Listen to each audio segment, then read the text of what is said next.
Hola, muy buenas tardes. Primero que todo, muy bienvenidos a nuestro centro de extensión. Como vos estamos felices de albergar este tipo de charlas que finalmente nos permiten cuestionarnos y nos permiten también entender particularmente en este formato, hacia dónde viene el futuro de nuestra sociedad. Y qué bueno juntarnos también acá en el Duoc para poder conversar y poder plantear alguna idea en torno a la educación. Hace justamente un mes y medio atrás, con mi señora fuimos a dejar a la José, nuestra hija de 2 años y medio, a su primer día en el jardín. Y la verdad que yo creo que esta es la primera gran experiencia que todo niño tiene de independencia, de apertura al mundo, más allá de lo que pueden hacer en sus núcleos familiares. Ahí está la José, en su primer día. La verdad que no sé si tenía cara de susto o no, siempre nos habían dicho que los procesos de adaptación eran medianamente complejos y uno tenía que estar al lado.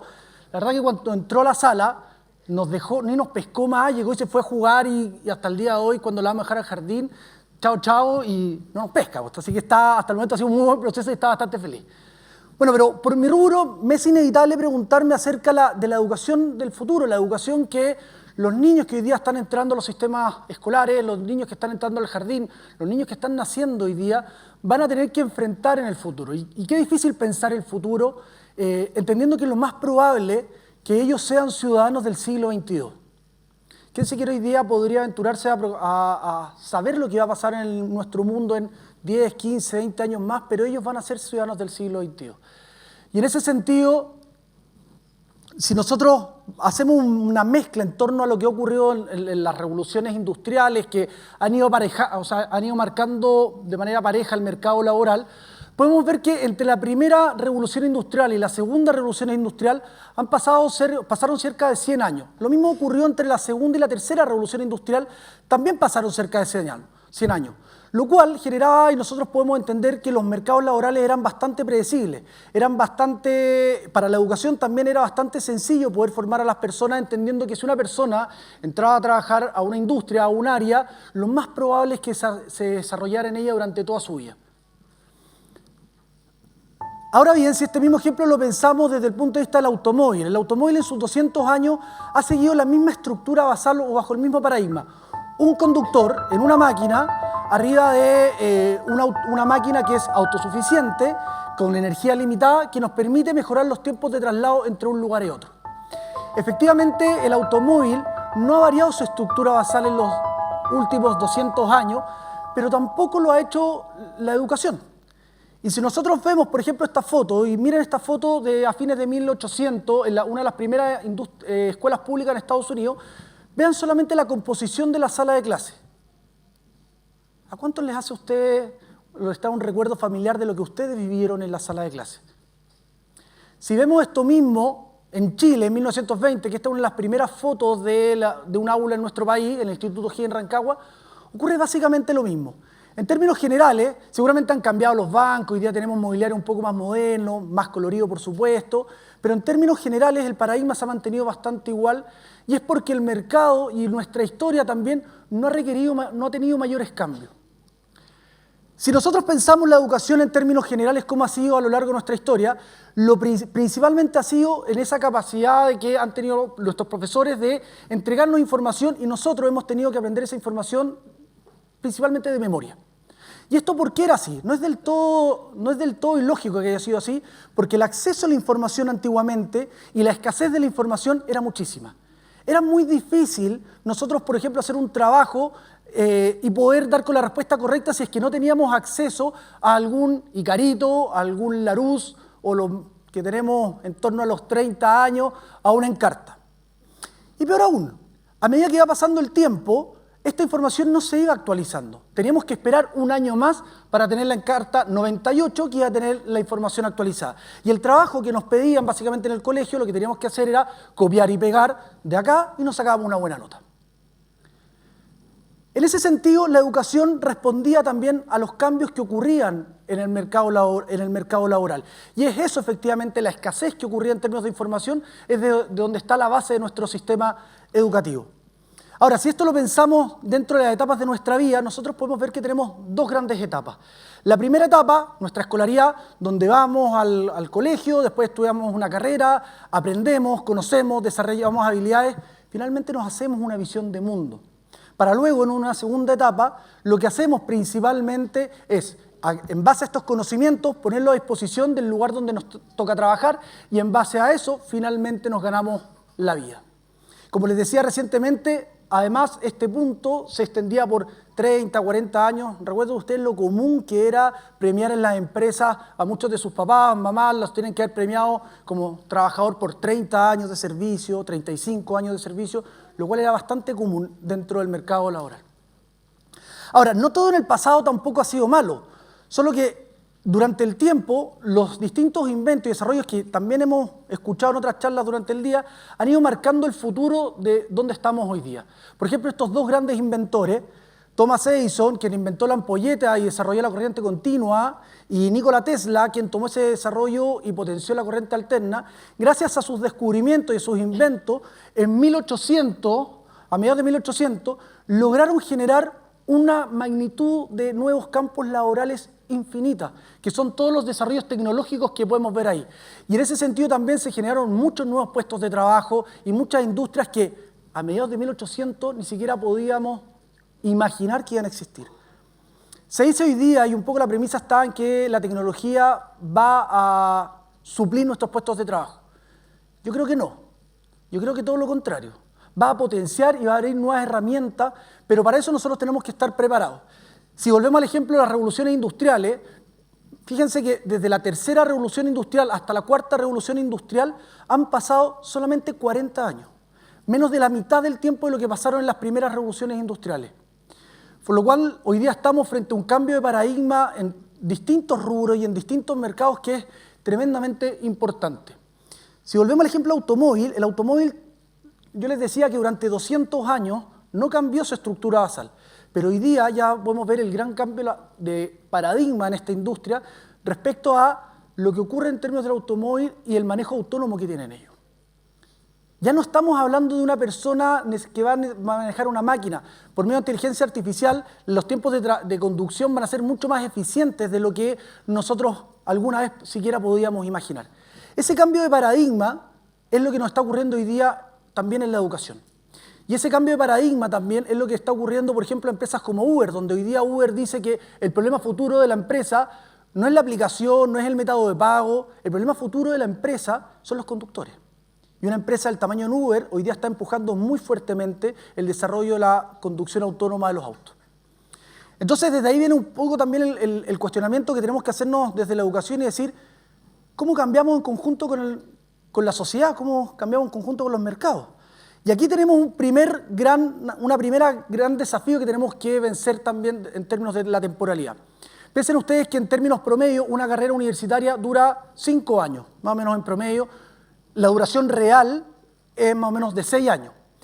Supongamos en promedio que esta carrera tiene una vigencia de 5 años. ¿Sabes lo que significa? Que desde que se creó la carrera hasta que tenemos un alumno egresado han pasado prácticamente 11 o 12 años de temporalidad. ¿Qué es lo que va a pasar en 11, 12 años más? ¿Qué es lo que va a pasar con los profesionales que están entrando a la educación superior a estudiar carreras que son larguísimas? ¿Y qué es lo que va a pasar con ello el año 2032? ¿Las competencias que van a estar estudiando y que van a aprender son las necesarias para el desarrollo del mercado laboral del 2030? Y esto es uno de los grandes cambios de paradigma que hoy día estamos enfrentando desde la educación, justamente en cómo nosotros vamos potenciando las distintas habilidades y cómo vamos potenciando las nuevas competencias que ya les voy a mencionar en un par de minutos más acerca del futuro del mercado del trabajo. Piensen hoy día también cómo ha cambiado la tecnología. En China, hace un par de meses atrás, se hizo un experimento en donde se trajo a 15 doctores para hacer 225 diagnósticos de personas con tumores cerebrales. Y el experimento era cuál era la capacidad de estos 15 doctores versus un software, que es BioMind, que también tenía que hacer los diagnósticos. El resultado fue que de los 15 doctores tuvieron un 67% de asertividad en los diagnósticos que realizaron en estos tumores, versus un 87% de asertividad que tuvo el software. Y mejor aún, el software lo hizo en tan solo 15 minutos.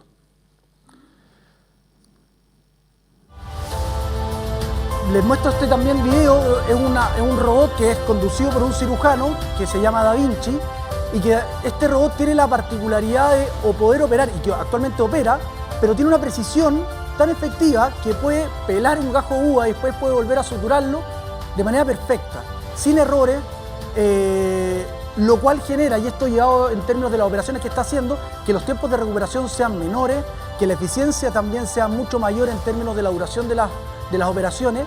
Y hoy día, si esto lo mezclamos con la tecnología de operación remota y la telemedicina, que hoy día ya está ocurriendo, doctores que están en un lugar determinado y con conexión 5G pueden operar a distancia a otras personas, podemos ver que el resultado ha sido tremendamente beneficioso en términos de la distribución de la salud en distintas partes del mundo. En Tokio, hace un par de meses, un año y medio atrás, se inauguró el primer hotel automatizado del mundo. Este hotel tenía la particularidad de que uno, cuando llegaba al check-in, era recibido por robots, que podía ser una recepcionista o unos velociraptor. El hotel se llamaba Chennai, y que en español nosotros lo podríamos traducir como hotel extraño. Imagino que ese por los velociraptor.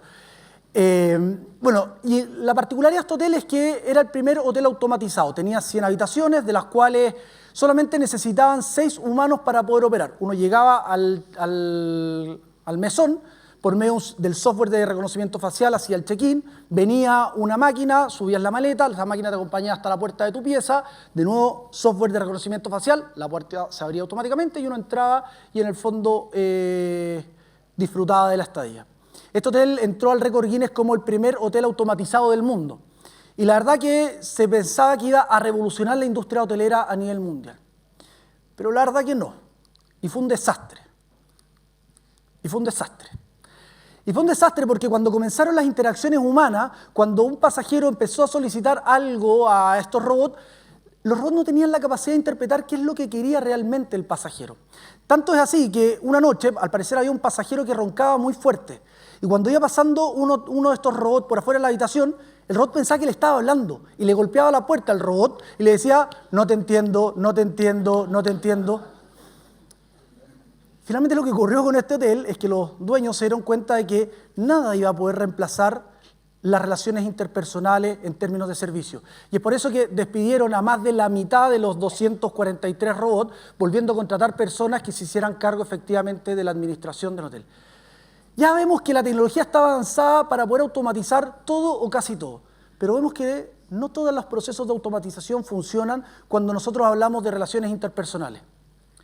Volvamos al ejemplo de los doctores. Por mucho que nosotros hoy día tengamos una máquina que nos pueda diagnosticar de manera mucho más efectiva y más rápida que un grupo de doctores, ¿a usted le gustaría, en caso de que tuviesen cáncer, que fuese un doctor y les dijera: usted tiene el cáncer A34B, no sé, la sigla más precisa? ¿O preferirían que un doctor con los conocimientos y la experiencia les pudiera decir qué tipo de cáncer, cuál es la sugerencia, cómo pueden abordar este tema de manera personal? Yo creo que todos nos inclinamos por la segunda opción. Y es ahí donde está la gran posibilidad del ser humano. Y es ahí donde está una de las grandes fortalezas que nosotros hoy día tenemos. Si lo pensamos desde el punto de vista de la educación, nosotros hoy día podríamos visualizar 4 grandes competencias que todo profesional del futuro debiese tener. Y estas competencias van justamente de la mano con la primera, que es la convergencia entre nuestras capacidades y el desarrollo tecnológico. No podemos pretender hoy día competir con una máquina, no podemos pretender hoy día que vamos a operar o vamos a hacer una cirugía mejor que la tecnología que hoy día está disponible. Por tanto, una de las competencias de los profesionales del futuro es poder entender cuáles son las tecnologías que están a nuestro alcance y cómo nosotros nos vamos complementando en función de estas tecnologías, cómo vamos desarrollando nuestras habilidades de una mejor manera y las vamos poniendo también al servicio de nuestro entorno, el lugar donde nosotros estamos trabajando. La segunda competencia dice relación con agilidad mental y pensamiento crítico. Si antes una carrera o una profesión podía durar entre 30 a 50 años en el mercado laboral, hoy día nosotros estamos visualizando que una profesión no va a durar más de 10 años. ¿Por qué? Porque constantemente vamos a tener que estar aprendiendo, reescalando, reorganizando nuestras ideas y un poco vamos a tener que estar conectándonos con distintas disciplinas. Ya no vamos a tener una disciplina única, vamos a tener una multidisciplina. Por tanto, desde ya tenemos que entender que vamos a tener que ir estudiando a lo largo de toda nuestra vida. Y para eso vamos a tener que fortalecer las conexiones interdisciplinarias. Las carreras ya hoy día no van a ser que uno entra por un túnel y sale solamente por ese túnel. Hoy día tenemos que buscar la complementariedad en términos de las distintas áreas de conocimiento a las cuales nosotros podemos enfrentarnos. Y eso mismo se va a venir se va a ver beneficiado con la temporalidad o con la flexibilidad temporal que hay en torno a la educación. Ya no tenemos que estar sentados dentro de una sala de clase como en Boston o como en el Instituto Higgins recibiendo la información que un profesor nos puede entregar. Hoy día podemos estar conectados desde nuestra casa o de nuestro teléfono, conectados con un muy buen profesor en Europa o en Estados Unidos aprendiendo de él. Esos son los cambios de paradigma y revoluciones que hoy día van a comenzar a ocurrir dentro de la educación en el corto plazo. Piensen en Stephen Hopkins, uno de los científicos, uno de los físicos más grandes de nuestra historia. A pesar de su discapacidad, todo lo que tuvo que aprender, reorganizar, reescalar, adaptarse para poder hacer los avances que hizo en términos de la física y en términos, por ejemplo, del estudio de los agujeros negros. Tanto es su capacidad de aprendizaje que por algún motivo él participó en uno de los capítulos de una de las series más famosas del último tiempo, que es The Big Bang Theory. ¿Cuál es el mensaje que estaba tratando o por qué un físico, las características de él, participa en esta serie? Seguramente porque estaba tratando de dar un mensaje al común de los mortales de que la física tenía que acercarse, que los descubrimientos se tenían que acercar de una manera más cotidiana. Y es por eso que acá hay una foto que grafica justamente con ese elenco la participación de Stephen Hopkins. Otra de las competencias fundamentales va a ser la creatividad. Y la creatividad no entendía como aquella capacidad o alucinante de poder inventar algo que hoy día no está creado, sino la capacidad de poder entender cuáles son los problemas y empezar a buscar cuáles son las soluciones que tenemos dentro de nuestro entorno para dar respuesta efectiva a los problemas que hoy día siquiera nosotros nos podemos imaginar. Jason Dunn, que es un ingeniero en espacio aéreo, tenía como misión buscar o minimizar los costos de poder trasladar algo desde la Tierra hasta la Estación Espacial ISS. Imagínense que trasladar, no sé, un tornillo al espacio debe ser carísimo. Y lo que hizo él, finalmente, durante mucho tiempo, fue buscar la mejor estructura de eficiencia de costos. Pero llegó un momento que se dio cuenta que se estaba haciendo mal la pregunta basal. No era cómo hacer más eficiente en términos de costos. La pregunta basal era cómo él podía crear las herramientas o el equipamiento necesario en la misma estación espacial. Y lo que hizo fue, buscó en su entorno, vio que existían las impresoras 3D, hizo algunas modificaciones y creó la primera impresora 3D gravedad cero, la cual está en la estación ISS, y hoy día si necesitan un tornillo, por ejemplo, para hacer algo, o una cuchara, basta que metan el diseño en la máquina y la máquina lo imprime. Eso es creatividad, pensar un poco con las alternativas que nosotros tenemos en nuestro entorno, cómo podemos adaptarla a las soluciones que nos vamos a enfrentar en el futuro. Y la cuarta competencia que yo considero que va a ser fundamental en el mundo de la educación y en el mundo profesional va a ser networking y conectividad. Como les decía, vamos a tener que interconectarnos de mucha mejor manera en términos de los aprendizajes. Ya no solamente vamos a tener una disciplina, vamos a tener múltiples disciplinas, y para eso la capacidad que tengamos de conectar con distintas personas, conectar con personas que se desenvuelven en áreas distintas a las nuestras y ver cómo yo puedo conjugar el aprendizaje de uno con mis conocimientos va a ser fundamental. La educación entre pares va a ser una de las herramientas fundamentales dentro de lo que queda del siglo XXI en términos de los conocimientos que estamos desarrollando. Cambia, todo cambia, como dice el famoso verso. Y la verdad que sí, y qué bueno que nos toque a nosotros, y qué bueno que nos toque a esta generación estar en este proceso de transición, porque hoy día yo creo que más que nunca tenemos la oportunidad, con todas las herramientas que tenemos a nuestra disposición, a solo un clic de distancia, de ir generando los conocimientos necesarios para poder avanzar en cualquiera de las disciplinas que ustedes se desenvuelvan. Sí, tenemos que prepararnos mejor que nunca. Este cambio y en la cuarta revolución industrial básicamente ha acelerado todos y cada uno de los procesos. Pero para eso desde ya nosotros podemos subirnos a este carro.